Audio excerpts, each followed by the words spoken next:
সাকিবের সঙ্গে কথা বলবে বিসিবি। গত বছর সেপ্টেম্বরে ভারতের সফরে সর্বশেষ জাতীয় দলের হয়ে খেলেছেন সাকিব আল হাসান।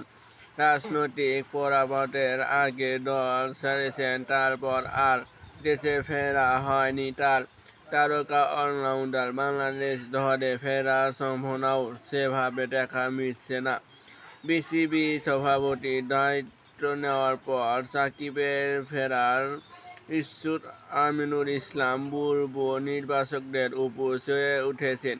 মাস 10 পর আবারও সেই নির্বাচনের কোঠে বল ধরে দিয়েছেন তিনি।